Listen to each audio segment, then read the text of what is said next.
Hello aspirants, I hope you're all doing good. So finally 2020 gave us some good news. Our education policy is finally reformed after 34 long years.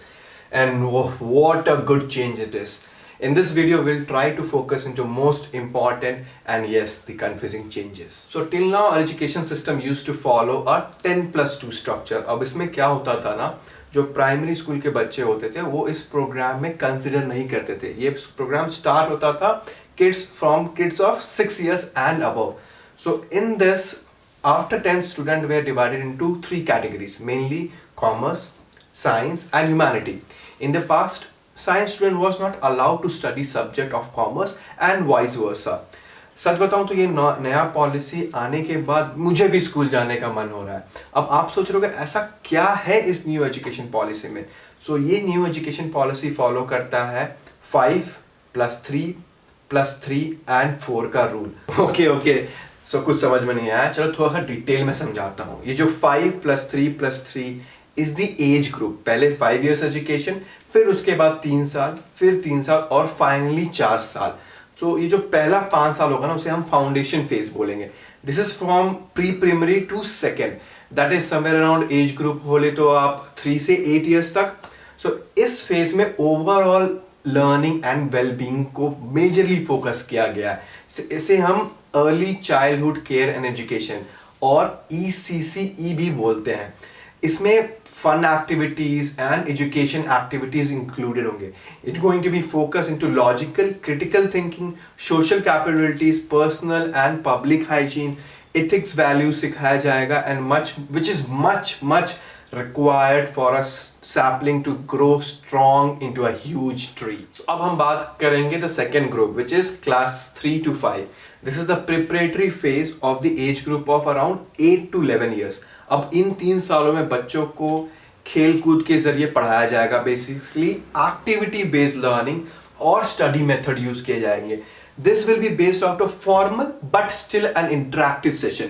Student will be introduced to subject like math, science, arts, social science and this will lay out a solid ground work for their future. So ये ग्रुप में basically आपको exposure मिल जाएगा actual subject से जो market में अभी use हो रहे हैं. द थर्ड ग्रुप पे आते हैं, जहां पे थर्ड ग्रुप में 6 से लेके 8 का क्लास को कवर किया जाता है और एज ग्रुप हो जाएगा करीब 11 से 14 साल. This is called the middle stage. In this, students will be allowed to pre-decide curriculum, which will be provided an abstract knowledge of every subject with more experimental and practical knowledge. New vocational subject like coding, painting, designing will also be introduced in this stage. अब क्या आप सब भी vocational subjects के बारे में नहीं जानते हैं कि वो क्या होता है? तो vocational subjects are something which can be used into a real life scenario. For example, अगर कोई बंदा कोडिंग पढ़ रहा है, he can be a coder in future. अगर कोई बंदा पेंटिंग पढ़ रहा है तो he can be an artist in the future. So career oriented, more experimental and actual based learning start हो जाती है. तो the final and the fourth group is for students of class 9 to 12. Basically ये age group आता है 15 से 18 साल के स्टूडेंट्स के लिए. अब ये काफी इंटरेस्टिंग पार्ट है. मतलब आई फील काश ये चेंजेस मेरे टाइम में भी होते.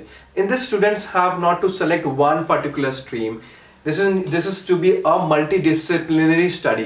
That is students have to select subjects according to their interest. So अगर आप एक साइंस के स्टूडेंट हो और आपको किसी कॉमर्स सब्जेक्ट में भी इंटरेस्ट है या आर्ट्स की सब्जेक्ट में भी इंटरेस्ट है तो आप वो भी पढ़ सकते हो. अगर आपको लैंग्वेजेस पसंद है तो आप वो भी सब्जेक्ट्स ले सकते हो. अगर आपके पास आर्ट्स के स्टूडेंट है और फिजिक्स बहुत ही पसंद है तो आपको आपके फेवरेट सब्जेक्ट सीखने के लिए कोई नहीं रोक सकता.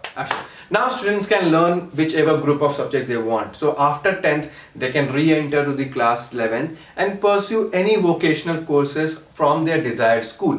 Isn't this amazing? मतलब if I wanted to learn economics or a subject into arts, but being a science student I had no option. लेकिन अब ऐसा नहीं होगा. अब वो हर सब्जेक्ट आप पढ़ सकते हो जिसमें आपको इंटरेस्ट है. आप सब अपने एकेडमिक सब्जेक्ट के साथ साथ अपनी पसंद का सब्जेक्ट भी सेलेक्ट कर सकते हैं. Some other changes are that students from class 6 onwards can do their internship and work under guidance of their professors. I mean, wow, this is such a great exposure for kids from class 6 is there, they are learning with their professionals and the teachers and having a real life examples. एक और बात जो इस policy की अच्छी है कि अब तक क्या होता था, बचपन से सारे सब्जेक्ट्स आपको इंग्लिश में पढ़ाए जाते थे, जिस वजह से बच्चों का अपनी खुद की मदर टंग हिंदी और उनके रीजनल लैंग्वेज से कनेक्शन टूट गया था।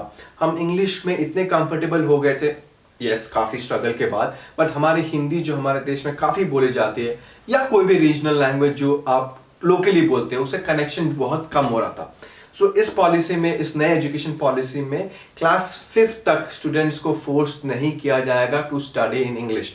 दे can opt for their local languages और mother tongue. English can be kept as a second language. So now we'll talk about examination का pattern क्या है. So from 9 to 12th, the exams will be conducted into a semester wise. That means एक साल में 2 semester होगा और जो दोनों सेमेस्टर के फाइनल मार्क्स आएंगे वो ऐड करके आपका फाइनल मार्कशीट बनेगा. So the report card will be a 360 assessment. Board exam will be much easier and the best part is it can be given in any language. Now coming to college and higher studies. So student can give a common aptitude test to get into any college. So even if someone has not got a good marks in class 12, they have a chance to secure good marks in this common aptitude test. And this test marks will be merged with 12th standard marks. And based on this, you will get admission. चलो अब बात करते हैं college की. मतलब समझो मेरा एक फ्रेंड था जिसने 3rd ईयर में पढ़ाई छोड़ दी because of some personal reason. तो अब क्या हुआ, उस पुराने पॉलिसी में उसकी डिग्री ही वैलिड नहीं है. इधर उसको वापस आके वो फाइनल ईयर कंप्लीट करना पड़ता है या उसको डिग्री का कुछ भी फाइनल आउटकम नहीं मिलता है. He is just called as a drop out. But now because of this policy आपका एक भी साल वेस्ट नहीं होने वाला. Let's understand with a very example.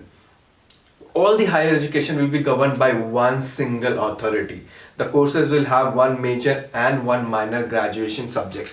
For an example, graduation courses will be divided into 3 or 4 years. In this, if you are leaving your studies between any personal reason between any year, let's example you left in the first year. अगर आपने पहले साल में छोड़ दिया है तो भी आपको एक कोर्स ऑफ कंप्लीटेशन का सर्टिफिकेट मिलेगा और डिप्लोमा मिलेगा अगर आपने 2 साल में छोड़ा है. And finally if you have done your entire things, आपको एक ग्रेजुएट डिग्री लास्ट में मिलेगा. The 4th year will be more of research program जहां पे you are implementing the things but not just doing academics learning. This year will actually benefit students who have worked under their professors into research works or into projects and so on. So in this 4-year course, students will be able to study in different types of subjects. This will be a multi-entry and a multi-exit program. Colleges program will be credit based, so credit bank will be created through this. And if you leave your college, whatever you have studied will be giving a certain credit points to you. एक academic credit bank होगा जिसमें आपके सारे earn credit score आप अपने final graduate degree जब भी लेते हो आप उसको क्लेम कर सकते हो. So if you want to drop from your current graduation course और you want to join a very different kind of a course, that credit will not go waste. अब क्योंकि ये क्रेडिट सिस्टम है all over world follow होता है तो आपको एक अच्छा आउटकम मिलेगा और किसी भी दूसरे कंट्रीज में आप अप्लाई करते हो तो with basics of how many credit points you have you can apply for the universities और even for jobs. So basically this programme will bring self awareness in a child. काफी career और business option मिलेंगे. It is a very broad and a long term plan. मतलब हमारा education system में जितने भी flaws थे इस पॉलिसी ने वो सारे कंप्लेंट्स को काफी दूर तक खत्म किया है. And to be honest this policy makes me go back to school. This national education bill has been passed by the cabinet and mostly it will be imposed in the next year 2021. So that's all from my side guys. I hope you liked the video and this video have given you a lot of information about this new policy. So अगर आपको कोई भी doubt हो, कोई भी question हो, so please drop down in the comment box or we'll add our Instagram handle जहाँ पे आप directly DM करके हमसे chat भी कर सकते हैं about this policy या कोई भी career related questions. So please don't forget to hit the like button and subscribe to our channels for more updates. Keep helping, keep supporting.